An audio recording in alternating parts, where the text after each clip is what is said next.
Singapore at magandang gabi Pilipinas at syempre sa iba't iba pa nating mga kababayan at mga taga-subaybay sa iba't ibang bahagi ng mundo. Nandito tayo ngayon sa kauna-unahang edisyon ng Lakas Pinay at makakasama natin ang nasa bakuran ng Rated J, isang pamilyar na mukha sa lahat, si Miss Cristy Vicentina. Cristy, welcome to Lakas Pinay. Maraming salamat, Dassy. Thank you for the experience na kauna-unahan mong isa lang dito. Hindi ko alam kung ano yung succeeding conversation. Pero sige, go lang. Ayan, syempre ikaw talaga yung pinili namin na unang-unang salang ng Lakas Pinay. Bukod sa, syempre ikaw ay nasa bakuran ng Rated J at kailangan nating i-celebrate ang sariling atin. Isa ka sa mga tunay na haligi ng mga at isang ehemplo ng isang Pinay na masasabi nating influential at nasa isang leadership position at talaga namang party ka o ikaw ay isang mahalagang haligi ng mga OFW, lalo na ng mga babae mo OFW dito sa Singapore. So ayan ang dahilan kung bakit ikaw ang kauna-unahang salang dito nga sa ating lingguhang palabas. Ano naman ako doon? Na overwhelmed naman ako doon. Parang hindi ko naman yun nararamdaman, to be honest. Parang nakakataba naman ang puso na marinig siya na ay, ganun pala yung epekto. Ayan. So syempre gusto ka namin kilalanin, bukod sa dun sa palabas natin ng Kuro-Kuro Sessions, sino ba si Cristy Vicentina? As kilala ng mga maraming tao sa Singapore, ako yung General Manager ng Philippine National Bank sa Singapore, and for the longest time, we are the only Philippine bank licensed to operate as a bank in Singapore. So that one made us do a lot better than our ordinary selves kasi dala-dala mo yung pangalan and nire-represent mo yung Philippine banks, all the banks in the Philippines. So parang pag maganda yung service with us, the clients, especially the local clients or the foreigners, they will always look at it as, oh, this is the kind of service for a Philippine bank, not necessarily for our bank alone. So for the longest time, we became ambassador of the Philippine Bank. So we took pride of that, and even in the office, we always shared that, especially for the incoming colleagues, that when we do the job or the task at the bank, we're not doing it for PNB, we're doing it for the Philippine Bank as a representative in Singapore. Talagang nasa financial sector ka from the start, and meron ako mga tanong sa iyo tungkol dyan kasi I know na meron ka mga talks, may mga seminar ka on financial literacy na I think very important talaga, lalo na sa mga kababayan natin OFW. Pero bago ako mapunta dyan, gusto kong ipakwento sana sa iyo ang iyong OFW story. Paano ka ba napunta dito sa Singapore at ito ba yung kauna-unahan mong posting sa labas ng Pilipinas? Ito yung kauna-unahan and the only posting so far. So ito yung first, and I've been in Singapore for 15 years, coming to 15 years already. I topped that competition in Manila. And at that time, I was a very junior officer, as in nasa lowest rank officer. So, pinangarap ko siya na ma-post overseas kasi parang pag na-post ka overseas, na-select ka dun sa competition, the competition itself is a journey. So, maganda yung proseso na dinaanan and marami ka matututunan. So, kaya ako napadala sa Singapore. Na nga yan? So 15 years? 2006. 2006. So, nandito na ako ng 2006. And I still remember kung anong araw ako dumating sa Singapore. September 11. So, nung dumating ako sa Singapore, it's APEC time. So medyo yung security sa immigration medyo mahigpit. So ang dami pang tinanong sa akin dun sa immigration bago ako nakalabas. Kasi my name is Mexican sounding name according to them. So ang unang work ko talaga is with DTI, with community organizing. That was my first job. And then, second to it, I joined the academe. The academe has always been my passion. Kaya lang, alam naman natin, pag sa Pilipinas, so galing tayo sa teaching, alam natin pag sa Pilipinas, walang masyadong pera sa academe. Walang masyadong pera sa pagtuturo, pero maraming saya at maraming fulfillment. So itong buong journey mo from 2005, no? Paano ka, kasi napaka-embedded mo sa Filipino community dito sa Singapore, katulad nga ng binabanggit ko kanina. Palagi kita nakikita na nagko-conduct ng mga talks tungkol sa financial literacy. Ano yung journey mo na yan bilang OFW dito sa Singapore at yung mga interactions mo sa mga kapwa natin Pilipino o yung involvement mo pati sa Filipino community dito? Before I left Manila, I was teaching the University of the Philippines, Manila, for the graduate program. I was teaching the University of the Philippines, Clark, for undergrad and graduate program. I was doing consultancy work. And then on the side, I was doing, parang hindi pa uso yung BPO. May mga project na kami na ginagawa na pang BPO. Yung gagawin mo yung mga programs and then they will pay you. So, mini BPO na talaga yung mga ginagawa namin. So, and, ano tawag doon? I do a lot of lectures. Yung may bayad, hindi yung pro bono na lecture. So, and then I was writing textbooks. We were able to publish 4 mathematics textbooks before I left Manila. So, nung nasa Manila, marami talagang ginagawa. And I love every single facet of that. Actually, pagdating ko dito, ang plan ko talaga is to teach alongside. Parang iduduplicate ko yung ginagawa ko sa Manila pagdating ko sa Singapore. Kaya lang pagdating ko dito, ang unang-unang sinabi sa akin is bawal ang multiple employment. So when I arrived and I was informed na bawal yung multiple employment, sandali lang. Parang sanay ako sa buhay na, alam mo yun, pagdating dito, pag nasa bangko ka, parang ang pasok namin is 9 to 6. So, ano gagawin natin after 6 o'clock? And then, walang traffic. So, makakauwi ka ng bahay in 10-15 minutes. So, you have so much time. And hinahanap ng system mo na may gagawin ka. On my first 3 months, I was already doing volunteer teaching with AIDA. That's the financial literacy umbrella for household workers. Dahil nga sanay na sanay ka sa Pilipinas na kuratsa ka pala, di ba? Yung dami mong ginagawa, dami mong tinuturuan, tapos pabalik-balik ka ito. Pagdating mo dito, wala masyado, so nag-volunteer ka. So from the start pala, very embedded ka na sa mga Filipino community basically. Actually, as I shared a while ago, yung passion really is into teaching or sharing yung what we have. So itong pagtuturo mo sa AIDA, tama nga ba? I started with AIDA and then FAUS, meron kami, or Philippine Bayanihan Society. Meron kami mga ginagawa dati ng mga one day talk lang sila, yung mga ganun. So, I started attending the PhilCom meeting. We started the kapihan sa embassy.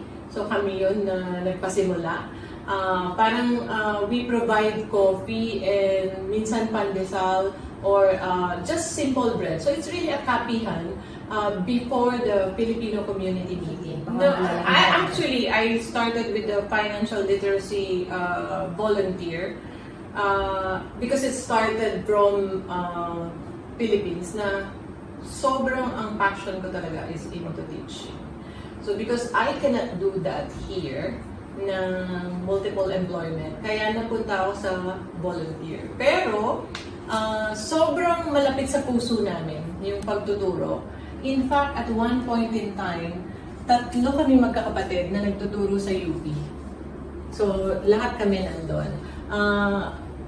Teaching has been in our DNA because it was the dying wish of my dad to my mom na sana lahat ng mga anak niya makapagtapos kami ng pag-aaral.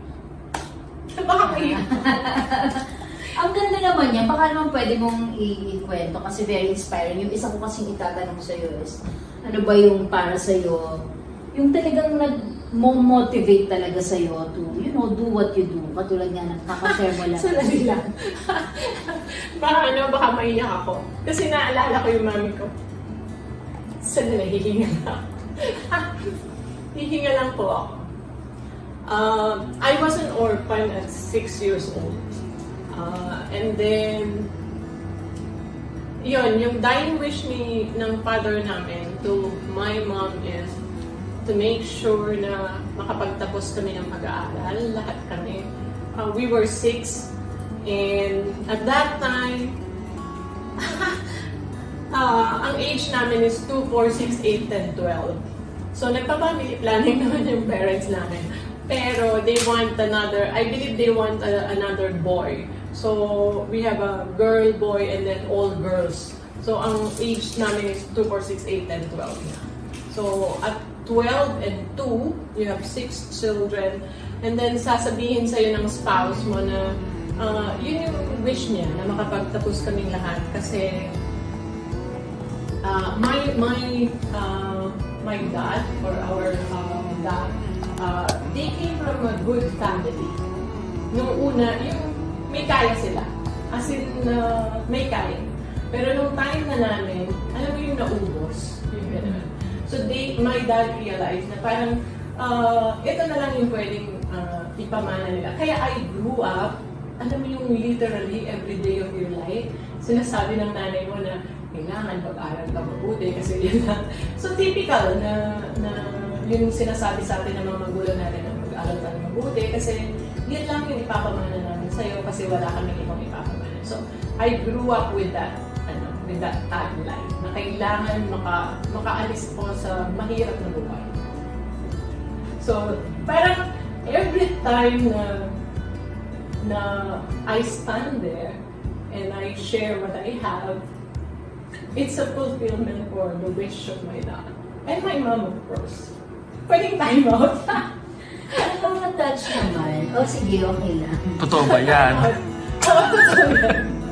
Hindi na ako marunong ng kagayo.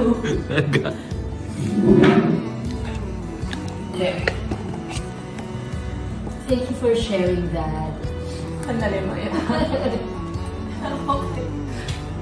Salamat sa pag-share mo niyan, Cristy, kasi napaka-inspiring talaga na itong kwento mo natutungkol sa iyong pagkabata. Diba? Tapos looking, ngayon, syempre, you are holding a very, the top position, hindi nga lang dito sa Singapore, kundi sa entire Asia Pacific and Oceania region. How is it? What does it mean for a woman to be holding such a powerful position? Yung totoo, hindi ko naman siya nararamdaman na gano'n. Unless may mga nagsasabi, yung parang gano'n. Pero, paano ko ba i-share? I grew up in a family of achievers. So, my sister is the first national quiz bee champion in math. So, parang pag nakikita mo siya, parang wala namang tatalo pa dito. Parang gano'n. Parang kahit maging national quiz bee ka rin, you will not be the first. You will always be the second. But we look up to that, and she paved the way for us na para maging mas smooth yung buhay. Or lagi mo siyang nilook up. May nakikita kang may nakikita kang guide doon. So, when we achieve something, lagi mong gustong i-share, lagi lang ang naiisip ko is, will my mom be happy for this?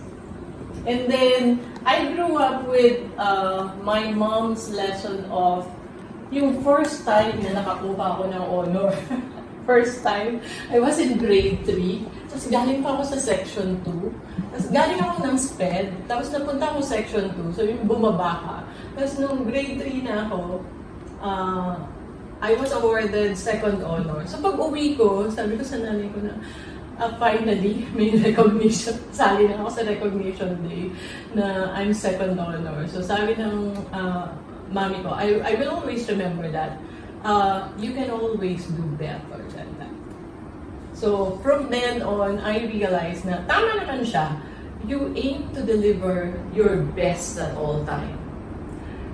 If you aim to deliver your best at all time, you will never have regrets. Parang minsan, meron tayong mga on hindsight, sasabihin natin na I could have done this or done that. But I always go back to the point when you execute that alternative. Was it the best alternative at that time, not on hindsight?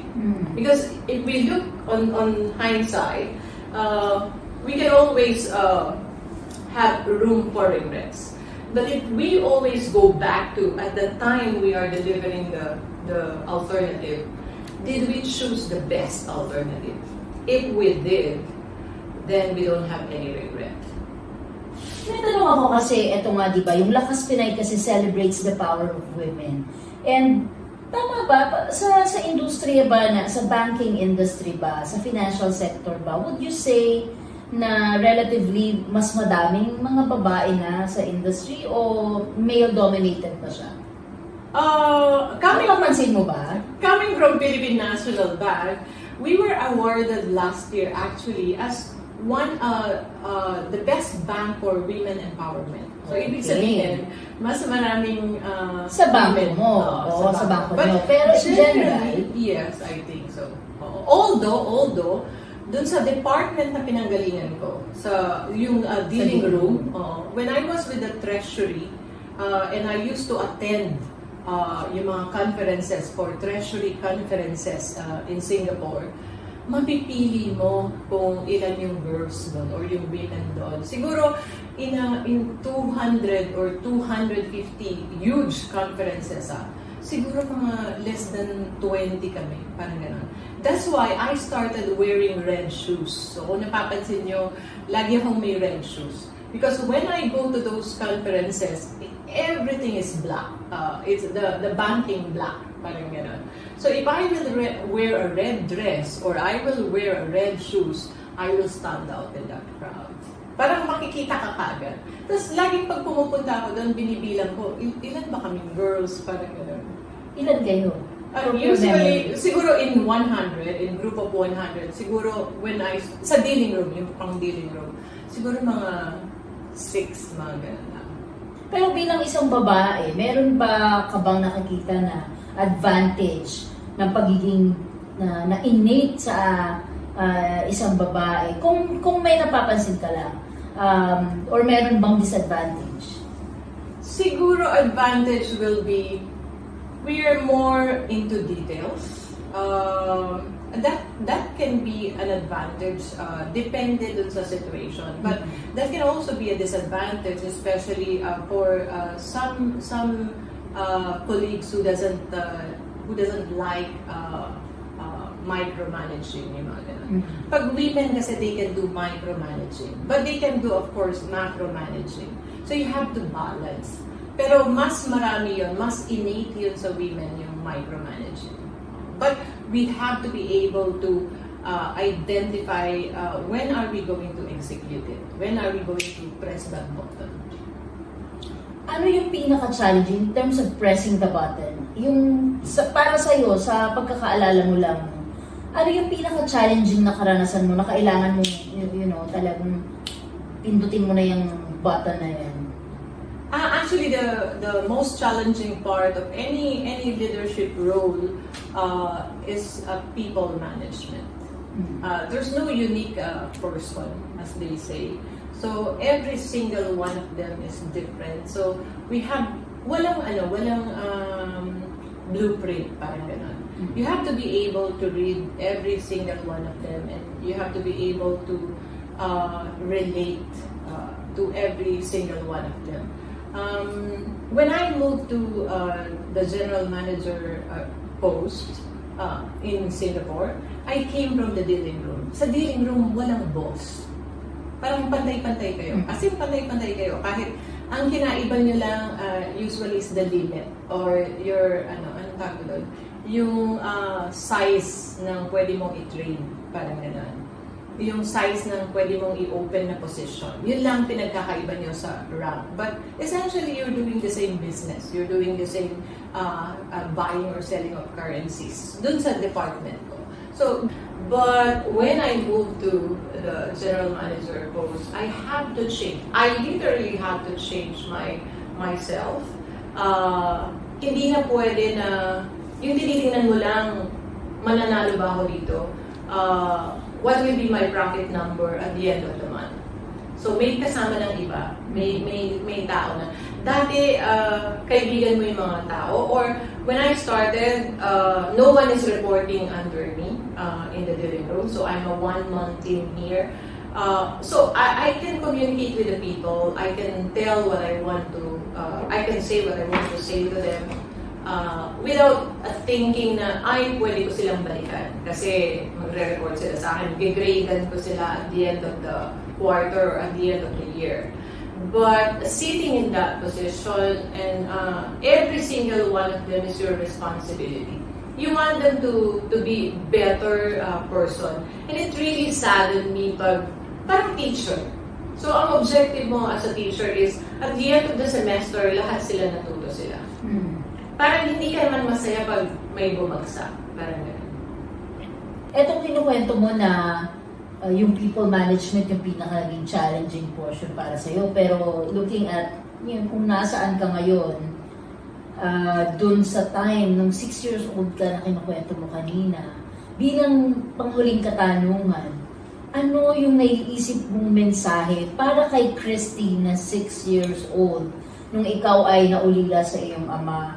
Now na eto ka na, nag-handle ka ng maraming tao, ang daming mga involvement para sa Filipino community.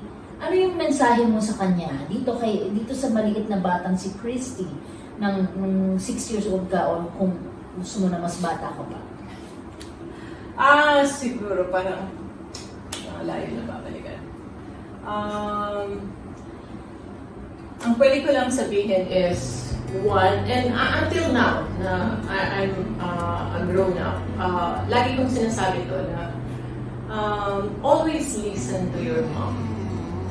Parang wala namang nanay na mag-wish or mag-iisip ng para sa sarili lang niya. And usually, every single nanay or every single parent will always, bago sila matutulog, bago sila pumikit, parang iniisip nila kung makakabuti ba ito para sa anak ko. Tingin ko, ganun yung relationship na nakita ko. And every single step of the way, my mom was there. So, kahit wala kaming father, syempre, meron kang longingness for that. But my mom did a really, really wonderful job for that. Na we're here. And, huwag mong makalimutang maglaro. Naglaro ako. Kasi literally, naglaro lang ako. Sabi ko nga, I started sa SPED, naging Section 1, Section 2. Kasi naglalaro lang talaga ako. Parang hindi ako nagsiseryoso. Parang gano'n. I started na magseryoso lang. Parang, nung ang nagpe-pressure na sa akin yung mga teachers. Nung pinapressure na ako ng mga teachers na, you have to deliver better because we want you to be like your sister. Parang gano'n. So, parang napaisip ako, ibig sabihin pala, naglalaro lang ako. But my mom was there, and I think for every child, they will have their parent, or if not their parent, they will have their sisters or brothers or mentors. So, find someone that you will look up to. And find someone na yung pag sinabi niya, mentor talaga, na pag sinabi niya, yung pinapaniwalaan mo siya. And don't forget to believe. Yeah. And kailangan mangarap ka. Siguro yun yung nagtawid sa akin. Parang from that day, yung kailangan kong maglakad ng 1 kilometro to get to the to the yung canto para makasakay ka ng jeep. It's an ordeal for a 6-year-old. In fact, my first dream talaga is to drive my own car, to buy a car. That's why, nung nagkatrabaho ko, parang sinabi ko sa sarili ko, pagkapunta ako sa industry or sa job na hindi ako makakabili ng sasakyan in 5 years' time, it's not the place for me. I will move. Napakaganda. So, na-achieve ni 6-year-old Cristy yung marami sa kanyang mga pangarap. And that's very beautiful. Salamat sa pagbahagi ng iyong storya. At ang storya mong Lakas Pinay, si Mother, ang iyong mama rin ay istorya talaga ng Lakas Pinay, and we also celebrate her. And with that, thank you so much, Cristy, for joining me today dito sa Lakas Pinay. At syempre, sa lahat ng ating mga kababayan, salamat sa pagsama sa amin. Dito lamang po sa programang ginawa ng mga OFW para sa mga kapwa OFW. Ito po ang Lakas Pinay.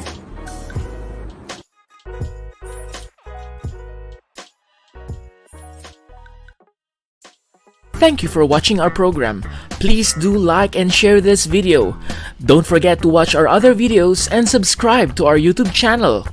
Salamat, Karita J.